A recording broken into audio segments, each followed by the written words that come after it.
Which lens does your mind prefer?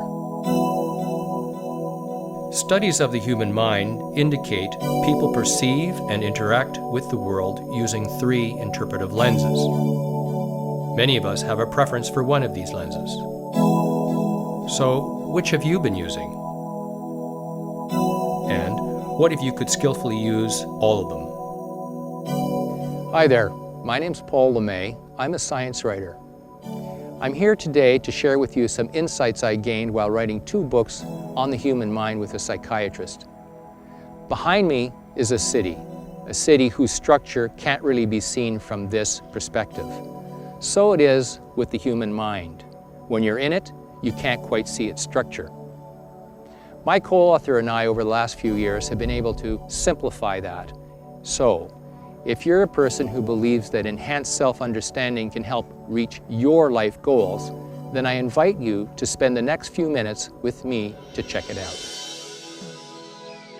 Although the human mind likely evolved over tens of millions of years, we are going to begin not with Charles Darwin in the 1800s, but in 1915 when Harvard physiologist Walter Bradford Cannon found that all animal life shared 3 basic instincts. Instincts he called fight, flight, and freeze. This was a way of describing such familiar things as the adrenaline response we feel when facing danger. But surely, you say, this instinct triplex doesn't still play a significant role in the way we humans now think and behave, does it?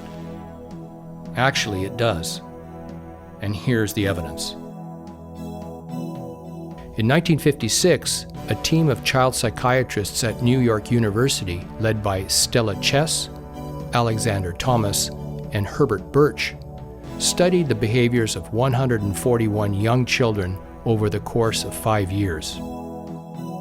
Out of their work came the child temperament model, which settled on 3 innate temperaments: easy, slow to warm, and difficult.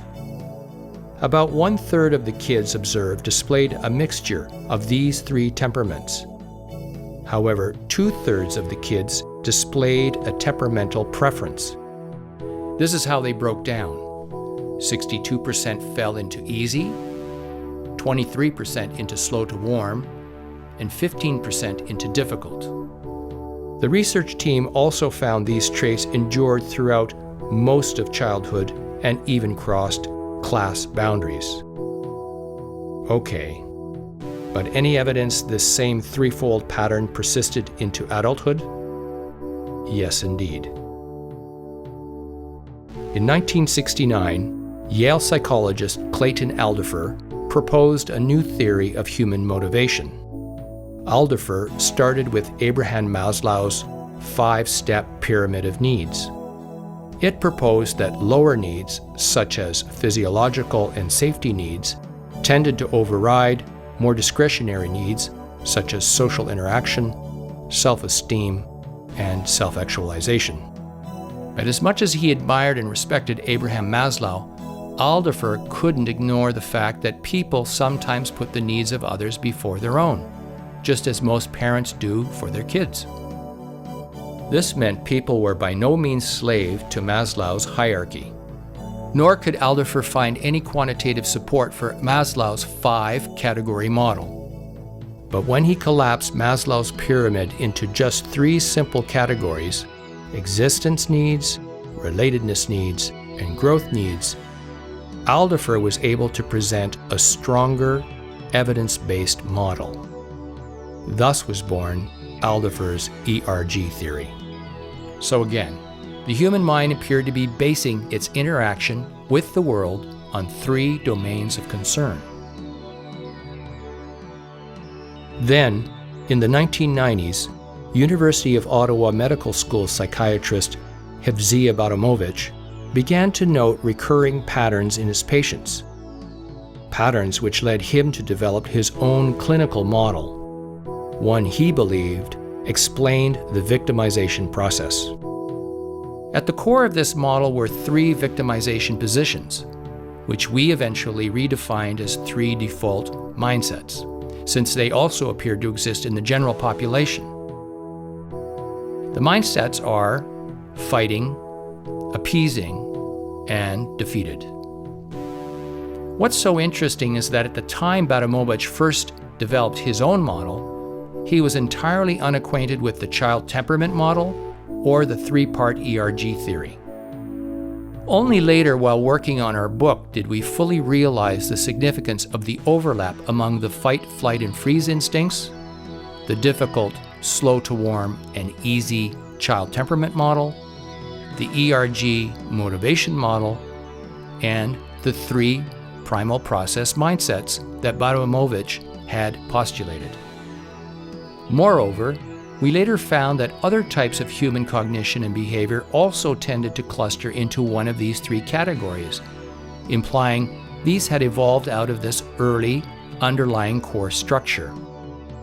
This level of concordance also served to reinforce Badamovich's view that excessive reliance on any one mindset can well be the basis of many known forms of psychological distress.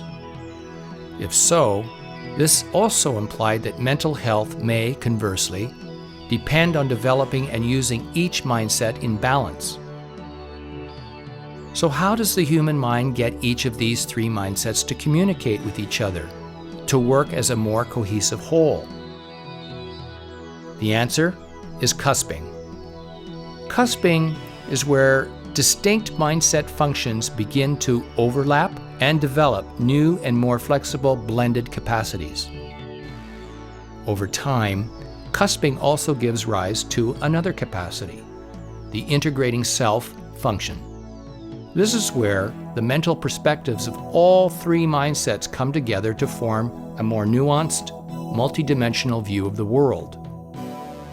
Evidence for such a capacity is actually found in the mind-brain system, namely in the cingulate cortex, found just above the corpus callosum, the brain structure that allows the logical left and intuitive right brain hemispheres to communicate.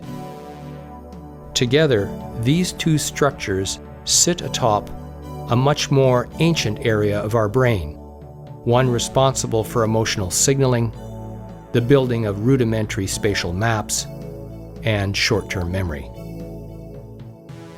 This older brain structure is the likely origin of the three primal mindsets. By comparison, the cingulate cortex is where our instinctual and reasoning capacities are integrated.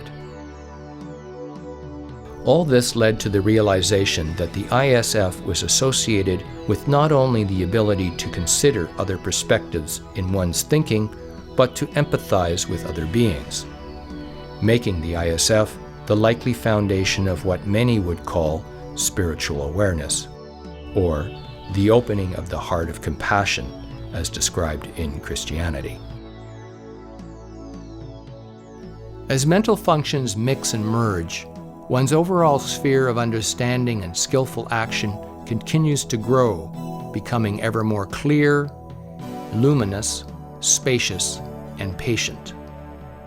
Some within the Buddhist tradition say that, over time, this grows into a veritable rainbow of awareness, one capable of experiencing life from many perspectives, a life imbued with gifts and extraordinary abilities which many in mainstream science have difficulty explaining. And just in case you find this description a tad unscientific, consider the fact that every wavelength of light is implicated in defining the unique spectrum signature of every element in the universe, including the elements found in our own bodies. Interesting, no? So, are you more of a fighter, a negotiator, or a hermit? Or are you a mixture of all three? Find out by taking our free mindset survey by going to our book's website. Thanks for joining me.